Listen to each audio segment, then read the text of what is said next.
ana uwezo wa kushift kutoka eneo moja kwenda eneo lingine kwenye double partnership kwenye eneo la defense. Ni mchezaji ambaye ni most solidity, ni mchezaji mgumu sana kwa sababu ana energy na ana fighting spirit.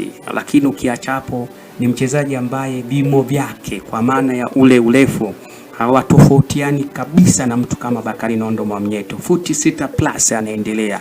Ni miongoni mwa mabeki ambao wanafanya clearance kubwa sana, hususan katika mipira ya juu.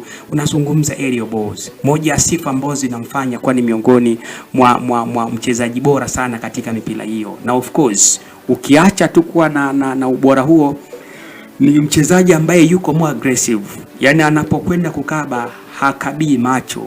Kama ambavyo anafanya mtu kama mara kadhaa huwa tunamzungumza Ibrahim Baka Ahmad kwenye kikosi cha Dar es Salaam Young Africans.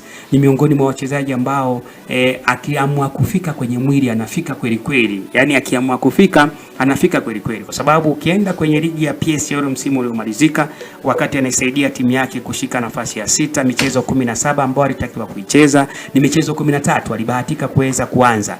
Lakini unaweza ukaona kwenye timu hiyo wastani bora zaidi wa kucheza zaidi ya dakika 74.5. Ana takwimu bora sana.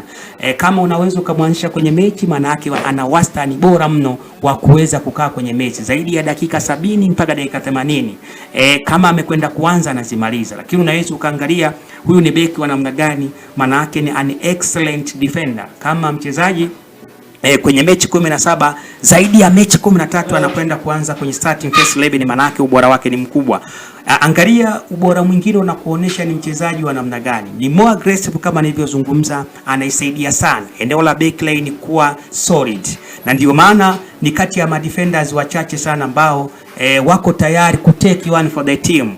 You take risk, kwa sababu kwenye principle of defending, moja kanuni ya msingi sana kwenye kujirinda ni kufanya delay. Unapokuwa mlinzi ni lazima utengeneze mazingira makubwa ya kwamba mnatumana kwamba nani anaenda na nani anabaki, kwa sababu kwenye eneo la ulinzi kama mkienda wote ovyo ovyo, manake mnaweza mkapigwa chenga ya mwili ama mkamfuata mchezaji mmoja, kumbe kuna mchezaji mwingine amefungua akapewa nafasi na akatengeneza mazingira bora zaidi ya yeye kutengeneza nishati kubwa kuweza kufunga. Sasa unaweza ukamtazama ni mchezaji ambaye haruhusu kabisa kupita kwa mchezaji. Unaweza ukaona msimu uliopita kwenye ligi ya PSL amepata kadi za njano 7. Kwa sababu kwenye mechi ambazo alianza moja kwa moja 13, kadi za njano 7 ambazo alikuwa anazipata, kwa sababu ziko nyakati ambazo unakuta mshambuliaji amemwacha, akishamwacha ana take one for the team. Ni mchezaji ambaye haruhusu kuona mchezaji anakwenda free. Angalia zile movement kama anazofanya Libase Geye Misi kwa Faruku Kamara, maana yake unapokutana naye kama utamzidi kila kitu hawezi kukuacha hivi, kwa sababu ni aina ya mchezaji ambaye anatengeneza stability kuifanya eneo la backline kuwa bora zaidi. Kwa hiyo Yanga wametazama beki mgumu, beki ambaye moja ya kitu ambacho kimempa mazingira mengine ya kuja Dar es Salaam Young Africans ni uwezo wake wa kuadopt, uwezo wa kukabiliana na mazingira na kukopi haraka na kwenda kutengeneza mazingira bora ya kuishi katika mfumo mpya. Kumbuka alikopita kijana kutoka pale Ivory Coast, amekuwa ni mchezaji ambaye ukimpa nafasi ni mchezaji ambaye hatumii muda mrefu kwenda kutengeneza timu.